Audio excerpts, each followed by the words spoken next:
when it comes to Ukraine, not just seems to me, it's pretty obvious. There are no good options. When deterrence fails, there are no good options anymore. And the grave failure of the West was that we spent 30 years basically thinking that bad people are not bad people if we talk to them strong enough, and if we negotiate with them, or if we ignore them taking pieces of territory in Georgia under Bush or Crimea under Obama, if we just ignore it hard enough, then maybe it sort of goes away. And now deterrence has failed. And it seems like the world order is radically reshifting. Like the United States, we seem to treat this as almost a natural disaster, like a thing happening far away. But in Europe, they're treating this as an epic shifting event.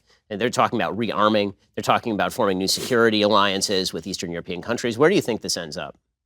I think this is actually turning out to be, obviously what's going on for the people of Ukraine is horrible right now. But I think in the long run, I think it's going to be a good thing because, first of all, Putin is being shown to be way less strong than we thought he was. This is, I don't know what the opposite of blitzkrieg is.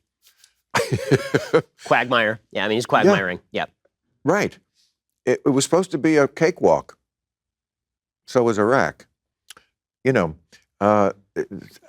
so surprised that he actually did it because it wasn't really necessary. I tried to explain one night on my show that I think a lot of this comes from he thinks he's the savior of the Russian people. I think when you get to that level where he's been in office, he's been in absolute power for 20 years, what is left? What's in the soul of a man? He wants to be a hero. And he thinks this is the way to do it. I think people know this is history major stuff. But Kiev, or Kyiv, I guess how we say it now, is the ancestral home of Russia. It's the beginning of the Russian state from around the year 1000. I'm not saying that gives them a right to take it. It is a completely different nation now. It changed. It's not even part of Russia anymore. But that is, and I think that's what is in his mind, is I'm going to reclaim this. Yes, the Russian state moved to Moscow, but it's almost similar to the way Kosovo.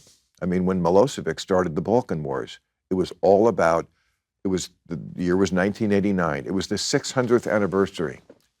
In that part of the world, that's like yesterday. That's so foreign to the way Americans think. But it was 1389. There's this battle in Kosovo, which again, not even part of Serbia anymore, but it was the ancestral home of Serbia, and we got to get it back. And this, I think, is what Putin wants. That is what he thinks in his mind. And what he's finding out is that not only do the Ukrainian people hate him for doing this, but the Russian people hate him for doing this. They're like, are you crazy? This is not the world we live in anymore. We're on TikTok now. We can see dogs getting shot and families being torn apart and things blown up, and we're a modern country, or trying to be one. Look at what are you doing? So I think it's just going to turn out horribly for Russia. The question I was going to ask you is, do you think it was the right thing to not only keep NATO going after the Soviet Union fell, but to encroach right up to Russia's borders? Because a lot of people don't, and yes. I don't.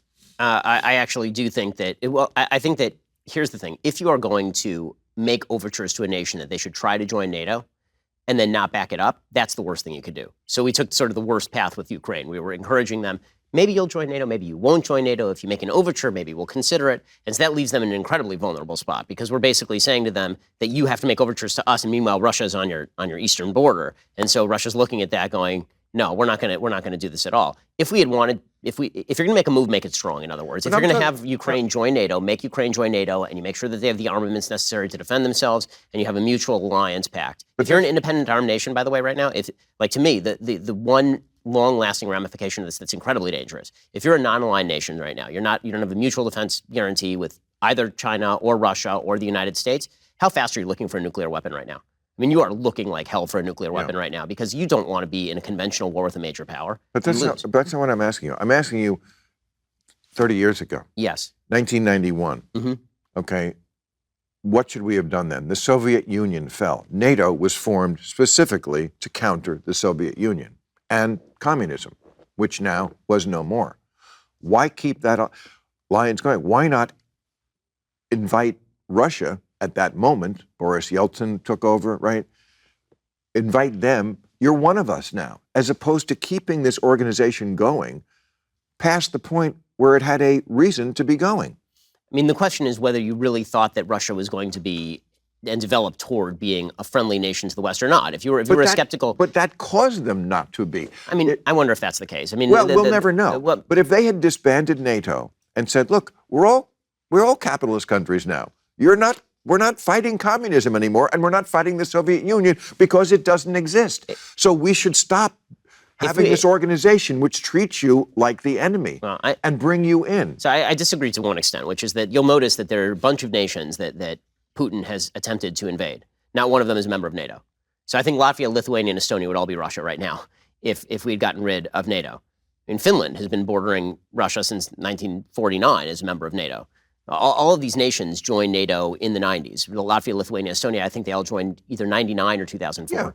Yeah. And that was in direct opposition to, at that point, Putin, right? You're talking late 90s, early 2000s, because Putin took power in 1999. So I think the sort of optimistic vision, which is that if we had made more nice overtures to Boris Yeltsin, Yeltsin was a plutocrat, and he was an incompetent plutocrat at that. And then he was replaced by a much more competent plutocrat and a dictatorial plutocrat who had territorial ambition. And so I tend to be much more, hawkish in terms of not trusting other nations to spin on a dime and suddenly become our friends.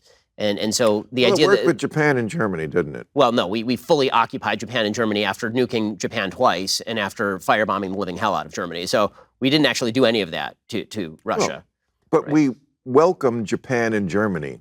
We occupied them and forcibly deposed their emperor. Of course, right after the war, we had to. I mean, we still have troops there right now. I mean, we have troops in Okinawa. Them there. Yes, but for decades. They want them there. And they're on our side. They're not occupying them. They're not treating Germany and Japan as an enemy. We treat them as an ally. What I'm saying is we forcibly turned them into an ally. I mean, we literally had American troops. We still have American bases in Germany. We have no American bases in Russia. Meaning the idea that we were going to take we have bases in Germany to fight Russia, fight the Soviet Union, which doesn't exist anymore. Yes, but in the aftermath of we fully toppled the regime. And then we proceeded to occupy and help reconstitute the government in that regime. We had to occupy them right after the war. I'm not making the argument against occupation in Germany or Japan. Okay, the point I'm making is we occupied them until they were able to stand on their own feet, and then we left.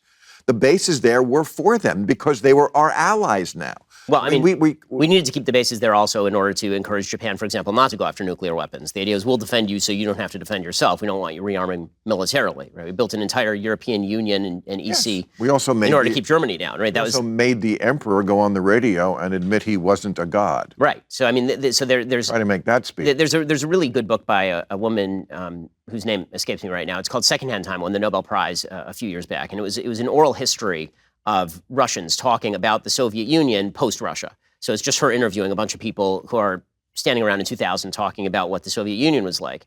And there's one particular interview that's really striking where she's talking to an old Soviet who had been imprisoned, tortured in Lubyanka by the KGB, who'd had friends and family members shot by the KGB, and ended up, or the GRB at the time, and ended up, GRU at the time, and ended up in World War II seeing a person who'd tortured him. And the person looked at him and said, "We're both Russian." And he says now, "I don't understand the world I'm living in. My kids want Levi's and they want radios. Why can't we have that Russian greatness back?" And I think the biggest mistake the West makes generally, and this is true with Russia today, it's true with China as well, is that we tend to think that everybody wants the same things that we want. They want material well-being. They want longer lives. They want their kids to go to good schools. On a fundamental level, unfortunately, I think that that's not always true. I think that there are a lot of people who want, George Orwell wrote this about Hitler in 1940. He said, one of the reasons Hitler's successful is because what Hitler realizes is something that we in the West don't, which is we say we want a washing machine and we want a nice radio. What Hitler understands is sometimes people want blood, struggle, toil, and tears. Yeah. And if they don't want that, then it takes them a while to realize that the cost of that is too high. And maybe that's what we're seeing right now in Ukraine. We can hope is that the Russian people are beginning to realize. The Russian people, by the way, 5 years ago were polled about Stalin, and 70% of whom said, "Good guy." Maybe they're starting to realize there are too many costs to this. He took. There have been multiple polls that show that Stalin is still held in fairly high esteem by a significant percentage of the population. Oh, Stalin. I thought you meant Putin. No, not Putin, Stalin. Yeah. And so... Yes, because strongman is built into the Russian culture. And I also would say this about the Russian people. You can't have communism for as long as they had it. And it's a little like being from a broken home and being abused as a child. Communism was so evil. I mean, what it did to the psyche, the cynicism that it incurred in people, that you're not going to get over that in just a generation. I think it's a very cynical country. a very cynical mentality there.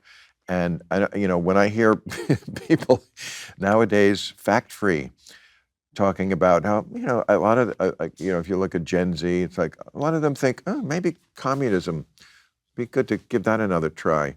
They just don't understand. Because they have this idea in their head that if something happened before they were alive, what does it matter? It didn't really happen. It's like, but stuff did happen. Stuff did happen. I know you weren't around for it, but it really did. And other people noticed it. And we learned that lesson. Communism doesn't work, and it makes people very cynical. Remember that old joke they had about we pretend to work and they pretend to pay us? That was the system. I mean, that's not going to go away overnight.